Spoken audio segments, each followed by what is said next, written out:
Good evening. It's April 11th, 2025, Friday, and it's our honor and pleasure to be speaking with Mr. John J. Jeckovich. Oh boy. We're in the 5th week of Lent, and Mr. Jeckovich is doing quite well as an update. Plus, he's got a couple short videos. You look to the right, you can see some of his short, few-minute videos that he's been doing. With Amber. With Amber Nicole Jeckovich, his great-granddaughter. It's very nice. Very nice. So, how are you doing today, Mr. Good, Jeckovich? good. We're You good. had a wonderful day with your great-granddaughter. Yeah? What did you guys do? Huh? What did you do? She didn't stay long. She was here for 5 hours, 6 hours. That's pretty long. Didn't you guys have wine tasting today? Huh? Didn't you do a little wine tasting today? Yeah, we had wine tasting, today, yeah. How was it? Well, I didn't take any, no. So you're doing pretty good today, right? Huh? You're doing pretty good, huh? Yeah. Okay. Mr. Jeckovich was in Company H, the 2nd Battalion of the 291st Regiment of the 75th Infantry Division of the U.S. Army during World War II. Mr. Jeckovich believes in the motto, yesterday is history, tomorrow is a mystery, and today is a gift. Well, it's a very interesting day. All the good Catholics are refraining from meat and having fish. And there's always a nice story that we like to read about fish and how it was implemented by McDonald's many years ago. But it's a good story and it's an interesting story. And it's in the back page of Mr. Jeckovich's book. And I'm pulling out the pages now. And that section is titled as Winter, Winter Fish Dinner. In the early 1960s, a long time ago, early 1960s, owner of a McDonald's in Cincinnati, Ohio, had a big problem. Lou Groen, whose restaurant was in the Catholic neighborhood, noticed that the sales dropped every Friday because many of his customers didn't eat meat that day. His solution was to serve fish sandwiches. After trying very different kinds of fish, he found out that a breaded cod patty worked the best. He added American cheese, tartar sauce, and put it on a steamed bun. You had many of them, haven't you? Yeah. Confident in his new sandwich, Rowan convinced the executives at McDonald's to test it out. That's a hard feat to do, you know. Meanwhile, McDonald's founder, he was still alive way back then, Ray Kroc, had his own idea for a hula burger. So Ray Kroc, the so-called founder of McDonald's, said he had a better idea. His idea consisted of a slice of a pineapple with cheese on a bun. How would you like that? Ooh. Yeah. They decided to sell both sandwiches on a Friday and see what came out on top. The fish sandwich was clearly a winner by a margin of 350 to 6. Wow. Oh boy, That's a kill. Yeah. In 1965, McDonald's executives added the filet of fish, which we still be exactly the same today, to the menus nationwide. It was the first item added to the original menu and quickly became popular with the customers, especially during Lent. By some estimates, McDonald's currently sells about 300 million fish sandwiches each year. Oh boy. That's amazing, huh? Yeah. So how do you think that hula sandwich would do with pineapple? Yeah. It wouldn't be too good, would it? Yeah, not too good. It wouldn't be too good. Yeah, I heard you had that special visitor, Amber. She gets you going, doesn't she? Yeah. She gets you going. Amber Nicole is Mr. Jeckovich's great-granddaughter. She's been coming by 4 or 5 days a week. Yeah. Isn't that nice? Amber's a full-time missionary, preaches around the world. Side by side, she surfs. She's an avid surfer, and hasn't been a country she hasn't surfed in. Luckily, She was surfing in Malibu for 3 months, and 4 or 5 days before the fires broke out, she came back to Florida. That was a great luck. She lives on the ocean, and she can roll out of bed and be in the sand, but she likes to chase the big waves, right? Yeah. She also talked to you about teaching you to surf. Are you interested? What? Amber also mentioned that she would teach you to surf safely. No. Are you interested? No, I don't think so. No. I No. think you'd be a great surfer, being that you jogged for 80 years. Yeah, that was 80 years ago. Yeah. Yeah, well, you never know. I think you still got in you. For almost 100 years old, you're looking pretty damn good. Mr. Jeckovich reads 3 newspapers each morning without any glasses, including the Wall Street Journal. Also, Mr. Jeckovich has never took a prescription or a vitamin in his life, and he jogged for 80 years. 80 years. What got you just started jogging, Mr. Jeckovich? Well, I wrote Johnson's book. And what did that say? He said he started running because it's the best thing for his heart. Do you think that's the key to your longevity? Oh, yeah. Was that running? Well, probably the genes did more than anything else. Your genes. Your mom lived 89, right? Yeah. How long did your father live? 43. 43. 43. Mr. Jeckovich, his father, Marion Jeckovich, was a legal immigrant. He came through the proper channels well over 100 years ago from Russia, right through Ellis Island, and did everything he was supposed to do. Now, you don't speak with an accent. How come? Because we talked to English. My father said we're at home, we're here in the United States, we talk English. We don't talk Russian. So he left the Russian customs in Russia, Yeah. and he developed the American way, which is Yeah. the way it should be. Back then, the immigrants would give a lot back to the country. They would work 3 jobs. They would help a lot of people. They were never offered a handout, but they would never would have took a handout back. No. Compared to these lousy, dirty bastards today, they come in not to work, but they come in to work the system. Yeah. To work the system. Let's get on Medicaid and welfare and put us in a $500, $600 a night, $1,000 a night hotel room in New York City. Let's work the system. Yeah. Let's take all we could give and give nothing back. Let's completely work the system. If we need basic medical care, let's just all go to the emergency room. So an American that would need actual emergency care in the emergency room has to wait 2 or 3 hours because these other people are getting non-essentials. Yeah. So they came to work the system when Mr. Jeckovich's family came from Russia to give back to the country. A big difference, a great big difference. In fact, Mr. Jeckovich's father, Marion Jeckovich, he worked 3 different jobs to give his son a better life than he had. As a result, mixing cement and every other hard labor, he died at the age of 43, right? Yeah. And that's how we get to the book. That's how we get to the book. Their mother's sons. And this is when Mr. Jeckovich took care of his mother from his age 11 to her demise at her age of 89. That's why the book was written. And also the book has a lot of good roadmaps for younger people to read and understand and possibly give them an easier life, a better life, a simpler life. Working smarter, not harder necessarily. But Mr. Jeckovich's mind is like a library.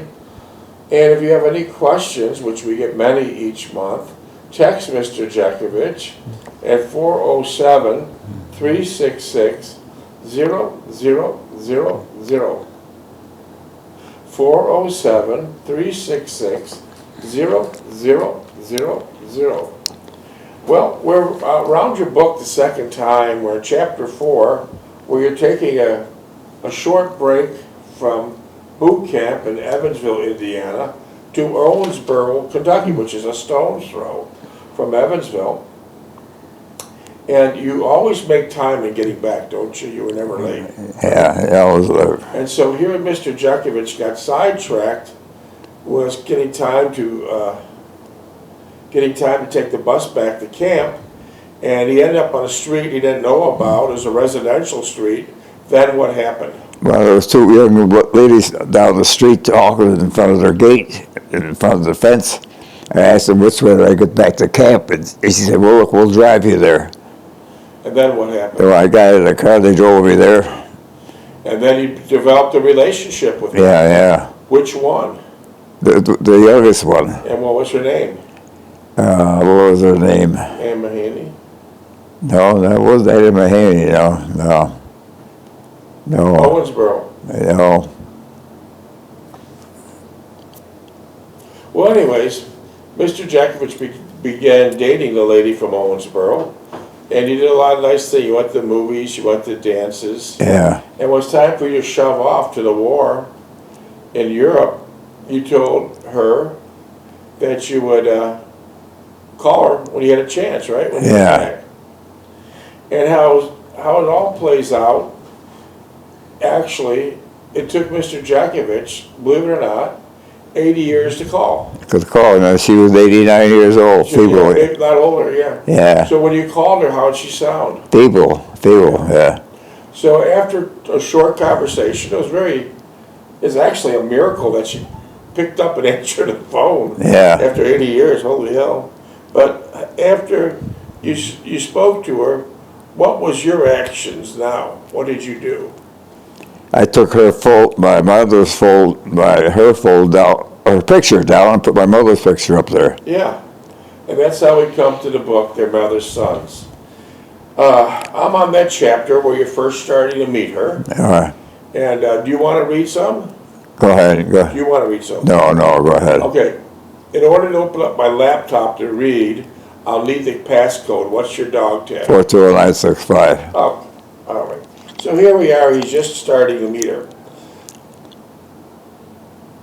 Annie looked at me and then at her friend and stated rather softly that she would ask her mother's permission to use the car for an errand. She returned momentarily and with pleased a smile and said her mother had consented to her using the car. I was both uncomfortable and relieved. Relieved that my immediate problem has been resolved, and uncomfortable that I was imposing on several strangers. So you never knew these girls from before. No. The automobile was an earlier model, two-door Chevrolet, and appeared to be in both excellent condition and none the worse for all the years and service it had seen. That must have looked really nice, a big station wagon. The year was approximately, year in then, was 1944, so it was a 10-year-old car. It was a 1934 wagon, which was big as a limousine. Yeah. And very rounded, right? Yeah. I'd love to have that car today. Oh, yeah. And everything was 3-speed on the column, right? Yeah, everything, yeah. And the dashes were steel, not like they're padded today, yeah. Okay, as we drove to the station, we talked a little bit about insignificant trivia. Although I did not feel tense or flustered, I was dismayed at riding with two young women I did not even know. The feeling slowly abated, and the more I talked to Annie and Mar. After about 15 minutes of driving, we reached the station. I had not realized how far I wandered away from it. I felt all the more obligated in subjecting them to the extended driving time involved in arriving here. I suggested we stop at a small coffee shop in the bus station and I would treat. They both agreed, and after I picked up my gym bag from one of the lockers at the stations, I followed them into the coffee shop. So I imagine it was pretty common back then for soldiers and civilians to store things in bus station lockers. Yeah. I wonder if the bus stations even have lockers nowadays. No, they have stations. Yeah.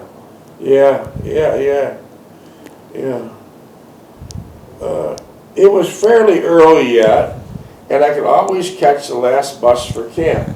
With that thought in mind, we began talking and getting better acquainted. Annie was, as well as her friend, both worked full-time at the Sylvania plant in town, as did Annie's mother. Both the girls also worked full-time at school at the Kentucky Wesleyan College, a short distance from where they lived. Annie was studying 14 minutes. Annie was studying to become a teacher, as well as Mar, and they both were in the junior year at college. I mentioned I strolled through the college early in the day, and that was a reason I got lost. As we talked, I discerned that I was being attracted to Annie more than by some mysterious magnetic force, and that she was always sensing the same consciousness towards me. As the evening progressed, the intrigue became more intense and real. We discussed current events and how the war was going, and how long I'd been at Breckenridge, and where I was from. Several hours passed, and Annie called her mother to assure her she was all right, and she had not been in something like an auto accident. I was beginning to enjoy myself and the present company. What had transpired during the entire stay in town was worth all the pleasure I was experiencing now. As it was getting late and the last bus was due shortly, I began to contemplate.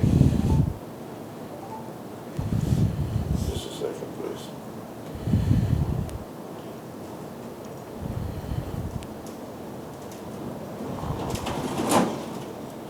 So remember that like yesterday, don't you? Yeah. Wow. What did Mar look like? Huh? What did Mar look like? Mar. Mar. You said Annie and Mar. Mar was the other girlfriend? Yeah, another girl. She's a little older. She's a little older. How'd she look? Well, she's all right. She was all right. Okay. I had a sudden impulse and yearning to kiss Anne goodbye, but my introverted nature prevailed. Instead, we shook hands and held each other's hands for several seconds, our eyes meeting and saying more than we could say aloud in words. I told her I would call her in several days and look forward to seeing her again. She nodded and gave me my forearm a slight squeeze as I boarded the bus. I watched Anne as the bus pulled away.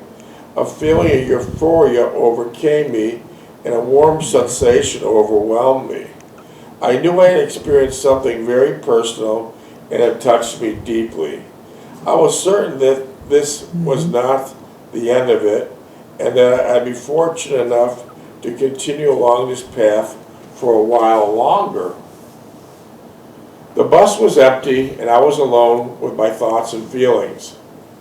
What started out to be continued but an uneventful evening had suddenly and abruptly turned to a heartwarming occurrence. Suddenly everything appeared insignificant and only reality was seeing Anne once again. How could this happen? A person I did not know 6 hours ago so changed my mood and outlook. I closed my eyes and there were mental images of how she looked. How did she look? Oh, yeah. What'd she look like? Yeah, she's a beautiful little girl. Okay. And how she walked, and when she smiled, her whole face would glow. I was so full of my thoughts of Anne that I was not aware that perhaps I might be in love, and maybe just there might be something as love at first sight. I conjured up all these images as I bounced around on the antique camp bus. I was oblivious to all the external stimulus, I dare say, and I was capable of double timing it back to camp in record time in my present state of mind. I had not felt this way since the time with Jessie. Then it had not approached the level of intensity that I was experiencing now. I wanted to be alone with my thoughts of Anne, and that would prevail in the future. The very thought of Anne would trigger off responses that I never felt in my lifetime. I wanted to be with her constantly, and that thought frightened me. I knew the past situation that, which I would seek in earnest, would be invariably escaped from my grasp, and that for which I hungered would be inevitably forsake me and not even give me a backward glance. I had been through all this before, emotionally to a lesser extent, mentally. Somehow the sight of Anne gave me my renewed hope and confidence that this would be different, and I would bask in my newfound love and understanding that escaped me from all the past years. I thought only in the context of Anne and me and no one else to negate or disavow that which had been bestowed upon us in love and tenderness. The next several days we were occupied with various combat-associated problems, one of which was night compass exercise, where the objective was to patrol to a designated spot for reconnaissance evaluation. Our section leader, Sergeant Flood, how was Sergeant Flood? He's an old guy from Kentucky. Good guy? Yeah. Would receive instructions and map coordinates to reach out intended objective, and the two squads in the section would assist. This was accomplished in total darkness and a wooded area completely unfamiliar to us. Do you remember doing that? Oh, yeah, I do, yeah. I think they started an air raid shell or air bombardment or something. Okay. We had a lot of time framed to each other, to our objective, and reconnect to the area. To report back without getting lost or separated from the rest of the section. This was no easy task, and it rained continually the entire time of the problem. Sergeant Baker, how was Sergeant Baker? Well, he's in a regular army. Sergeant Baker was the only follow-up. He got separated, and we lost considerable time locating him. Well, you want me to continue reading, or do you feel like doing some questions? Yeah, go ahead. Go take the custody, yeah. Questions? Yeah. Okay, let me get my sheet of the text.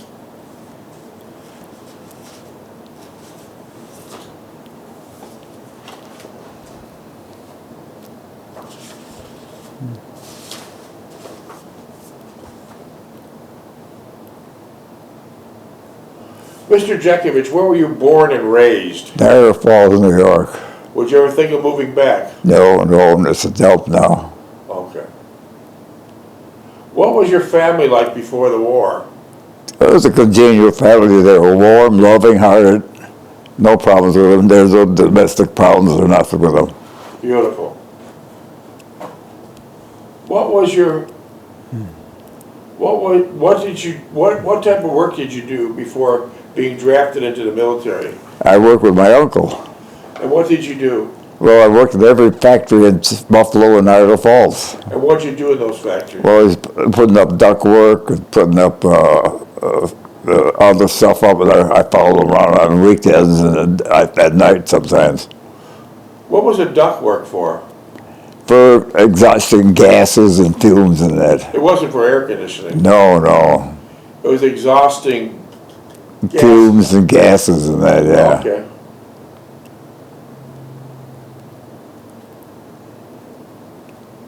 Where'd you go for your basic training? We got Breckenridge. And that's in Evansville, Indiana? Huh? Is that in Evansville, Indiana? Yeah. Where were you stationed during the war? I was stationed in Evansville.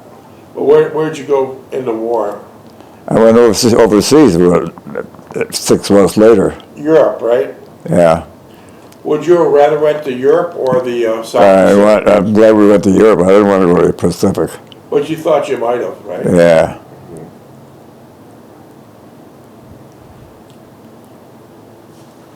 What major battles did you participate in? When I got in Europe, they were battles. It was just one continuous thing after another. It was very fluid, right? It'd be low, and then it'd be all hell break loose, and start slowing down again, pick up again. Depending what you're doing, what you're doing. Right. Hi. So during the war, You were shot by a sniper. You had a dirty bomb hit you. And the dirty bombs, they put like razors and bolts and tools and anything they could throw in there that would scatter. And you still have that shrapnel in your leg, right? Yeah. And then you got trench foot. Yeah, I still got it, yeah. Frostbite. Yeah. Frostbite bothers you nightly. Yeah. Yeah. Beat up, stabbed. Did you lose a hip?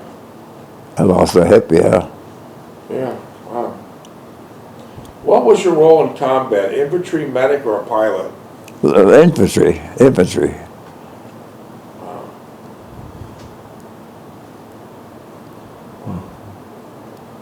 How did you cope with the stress and dangers of combat? How close to the stress? How did you cope with the stress and dangers of combat? You never get used to it. Never used to it at all? Yeah. They had guys like Bob Hope and all their other stars come over to entertain the World War troops. Did you see them? Never seen them. Uh-huh. They were 10 miles behind the lines. So they entertained mostly the guys that weren't in combat. Yeah. Yeah. Wow. You did a lot of reading when you were a boy. What was your favorite cartoon as a boy? Cartoon? Yeah. Oh, let's see, oh boy, who's a cartoon?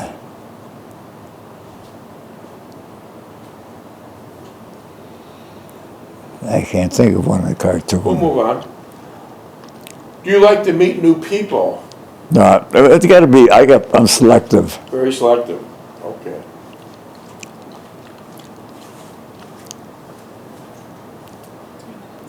Huh? Okay.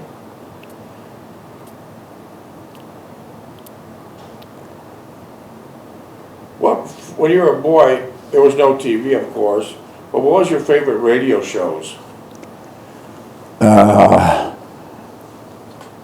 Grand Central Station. Okay. As a boy, did you learn to juggle? No. Okay. You drove a car for almost or more than 80 years. What type of driver were you? I was a good cautious driver. Never had an accident. Never had one. Oh, No. That's great.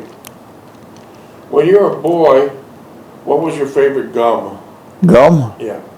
I don't think I chewed gum. You did?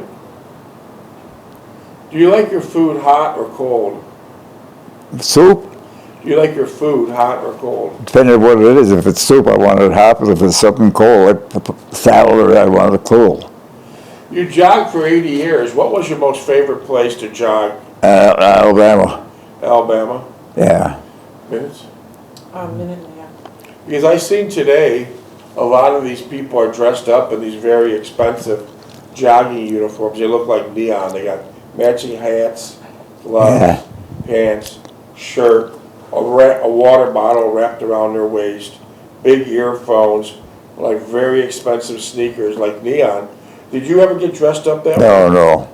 How did you dress? I wore my overalls, a t-shirt, and sneakers. And that got the job done. Yeah. Why do you think these people? Well, they weren't interested in running. They wanted to put on a big show. Ah, that makes sense. 1 minute? Putting on a big show. When you started jogging 80 years ago, it certainly was not fashionable. What did people say to you? Get off the road, you bum. Yeah. When Mr. Jeckovich started jogging 80 years ago, they thought he was jogging because he couldn't afford an automobile.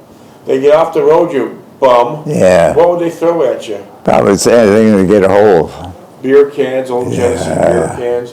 One time someone shot a full can of Campbell soup and popped him in the head. 30 Yeah. seconds. But you continue to jog, right? Oh, yeah. Did your wife jog with you? No. Did your mother or father, when you were a boy, did they ever do any type of exercise? No, I don't think so. No. You don't remember that? Seconds. No. Just you. Well, my mother did a lot walking around, running around. Well, she walked to work every day. So she did great exercise Yeah. by walking. Yeah. Well, my father did too. He